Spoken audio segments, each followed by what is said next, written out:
संस्कृति की एक अनूठी मिसाल हट्टा की बावड़ी प्राचीन धरोहर है। वास्तव में सैनिकों के लिए यह बैरक थी।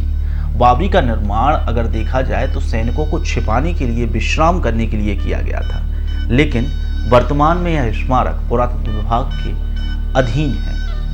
हट्टा एक कस्बा है जो मध्य प्रदेश के बालाघाट जिले में आता है। 15 किलोमीटर दूर स्थित है। जब आप बालाघाट से गोदिया वाया राजेगांव बाईपास से जाते हैं तो हट्टा के लिए राजेगांव के पहले मुड़ना पड़ता है। आप गोदिया या बालाघाट से कार या बाइक से भी जा सकते हैं। तो वहीं प्राकृतिक सुंदरता यहाँ पर देखने को मिलेगी। संस्कृति की एक अचल सुंदरता भी देखने को मिलेगी और वहीं अब इसे संवारने का काम कलेक्टर दीपक आर द्वारा भी किया जा रहा है। भारतीय संस्कृति की एक अनूठी मिसाल है जिसकी आपको हम विशेष खबर दिखाने वाले हैं। सर इसका कुछ इतिहास बताए ना। इतिहास इसका ये है सर कि ये गोंड राजाओं के समय ये बावली को बनाया गया है और गोंड राजाओं के समय जो कबीलाएं होती थी, कबीला पद्धति, तो उस समय इसे निर्मित किया गया था पानी की आपूर्ति के लिए मूलतः, क्योंकि पानी आने की व्यवस्था होती नहीं, अकाल पड़ता था। दूसरा, उस समय ठंड गर्मी बहुत थी, तो गर्मी से बचने के लिए शायद इसका उपयोग किया गया। सेना को छुपाने के लिए इसका उपयोग किया गया और अलग अलग समय में इसे अलग अलग उपयोग होते गए। उस प्रकार से ये चली। अतीत ऐसा जहां वर्तमान भी फीका दिखाई देने लगे, जहां संस्कृति और विरासत का अनूठा संगम देखने को मिले। हे वंशीय राजाओं के बाद गोंड राजा हटेसेन बल्के ने इस बावड़ी का निर्माण करवाया और इस बावड़ी को बावली कहा जाता है। माना जाता है कि हटेसेन बल्के के राजा होने के कारण इस गांव का नाम हट्टा रखा गया। राजा हेटसेन ने गर्मी के दिनों में सैनिकों को छिपाने और पेयजल, स्नान और आराम के लिए बावली का निर्माण करवाया। गोंड काल में मराठा शासक और भोसले साम्राज्य में भी इसका उपयोग होता रहा।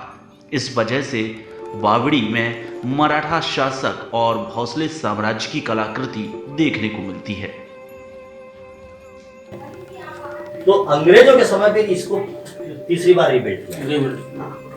ऊपर का स्ट्रक्चर ये उस समय का, ये उस समय नहीं, ये बाजू में क्वार्टर बना हुआ है जो पीली बिल्डिंग साइड जो साइड में देख रहे हैं, ये अंग्रेजों का सलाहकार जो रखना पड़ता था राजा, उसके निवास या पूरे बहुत सारे वो थे क्वार्टर थे। राजधानी तो ये थी, तो यहीं से सारा एडमिनिस्ट्रेशन चलता था। तो हर डिपार्टमेंट के अलग अलग क्वार्टर और ऑफिसेस यही थे, यही रेसिडेंस था, 24 घंटे सेवाएं चलती थी। यहाँ सामने भी पूरे क्वार्टर थे। धीरे धीरे सब टूट गए। बाद में अंग्रेज लोग यहाँ पर क्या उपद्रव करते थे। उसके ऊपर राजा कोई वो नहीं कर सकता था, एक्शन नहीं।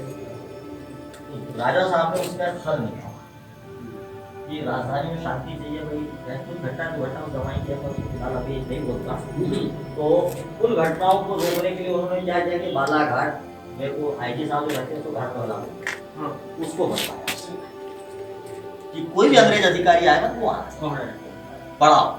फिर वहाँ पर ये सारी यानी जो सेनाएं थी या जो अधिकारी आते थे, जो भी अदर डिपार्टमेंट सब वही रहते। जैसे माइनिंग, उस समय माइनिंग चालू हुई तो माइनिंग वाले उधर, फिर रेलवे आया तो रेलवे में उधर, हर चीज उधर। यानी कुछ भी आया उन्होंने कहा राजा साहब क्या करना था, वही उन्होंने कहा साहब जिला बनाना है, इसको जिला बना दे। उन्होंने कहा यहाँ नहीं बना, वही बना लीजिए आप सब लोग वही है ना, वही बना लीजिए। तो जिला बालाघाट, यानी उस समय बूढ़ी था, तो धीरे से नामकरण बाद में हो गया बालाघाट। तो बूढ़ी था, हाँ पहले तो बूढ़ी था, बूढ़ी एक टोला था, 4 घर की बस्ती थी और उसमें लोग रहते थे। तो भैया लोगों को आवश्यकता थी अंग्रेजों से चाय पीना खिलाना, तो धीरे धीरे डेवलप बालाघाट होते चला गया। वो जो आरक्षित श्रेणी का में सागौन वन जंगल, हट्टा रियासत को जब आज़ादी के बाद हुआ, इनको कहा गया कि 100 एकड़ आप कोई भी जमीन जंगल ले लीजिए। तो उन्होंने 100 एकड़ वो छोड़ दिया, उनको कहा पर था वाल ले, वो छोड़ के इधर का जंगल लिया। आज रास्ता में थोड़ा सा था वो हमारा था चला गया।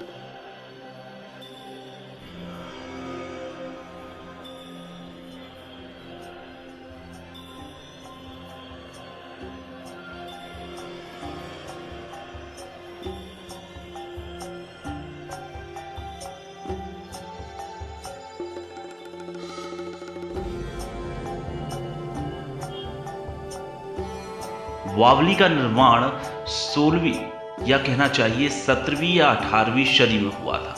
16वीं सदी में कुछ सुराग मिलते हैं, लेकिन 18वीं और 17वीं सदी के पर्याप्त सबूत सामने आए हैं। इस दौरान बड़ी बड़ी चट्टानों को काटकर इसे सजाया गया होगा और स्तंभों के सहारे इसको टिकाया गया होगा।